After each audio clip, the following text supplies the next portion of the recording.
Good morning, y'all. It's Marvelous Monday. Brand new start to a brand new week, so we got to make it a good one.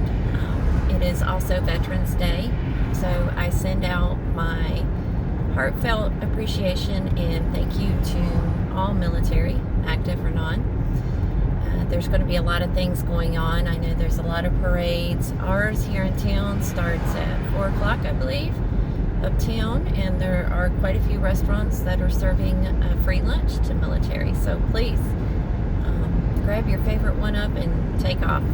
And don't forget about our drawing for first responders and military veterans. If you would like, just go ahead and nominate the person that is dearest to you and send it in. We are going to be doing the drawing right before Thanksgiving. So today I wanted to kind of answer a question that has been asked several times by people who are looking to put their homes on the market, as far as what needs to be done and everything before we actually do the listing. It really depends.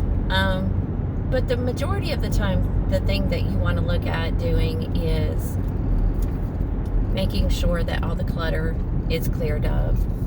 Any personal papers, things of that nature is put away. Personalization, you know, some people say you need to take down all your photos of you and your family and everything else. I don't really want to tell someone to do that unless, it's an overabundance. But if you've got them kind of just spread sporadically throughout the house, and you maybe a wall of family, it's no big deal. If it looks overbearing to you, then it could be to a buyer, but generally buyers can see past that. And you know, another thing, please make sure your toilet lids are down. This is one of my biggest pet peeves, especially in photos when they are taken. And, a professional photographer is going to make sure that this is done. But we do get pictures on the MLS of some realtors when they're going through and taking pictures. They don't put the toilet seats down. I think that this is just I don't know if it's a hang up of mine. It could be, I'm not for sure, but definitely do that. Make sure your bathrooms are clean, make sure the kitchen is clean, you don't have a bunch of dirty dishes in the sink. Clothes are put away, things of that nature. If you have pets, please make sure that you bring in somebody from the outside and kind of have them smell your home. And I know that sounds really weird, but we become accustomed to our pets and the smells of our homes. So if you have an outsider come in and just kind of take a good big whiff, then you should know right away whether the litter boxes are working, or you have that wet dog smell, just whatever the case may be, last night's dinner, whatever it may be.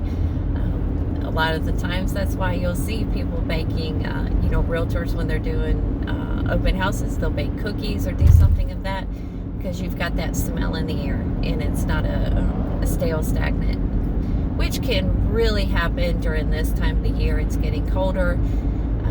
You don't open up the windows and the doors, so the smells just kind of stay trapped in our homes. So that's just some kind of things. Outside, you just want to make sure that your flower beds are cleaned up, everything looks kind of fresh.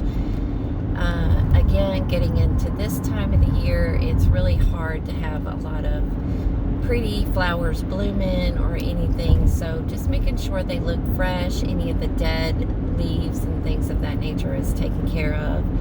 Shrubs are kind of trimmed up a little bit, taken care of for the year. You don't have a bunch of junk piled around your yard.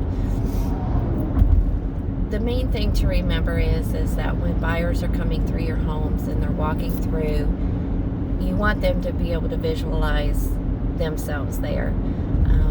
So You know, if you've got a lot of clutter or a lot of things just sitting around, if you've got a bunch of stuff in your yard, sometimes it's a bit harder, and you know, they'll want to start marking off the price, saying, well, I'm going to have to do this, I'm going to have to do that. So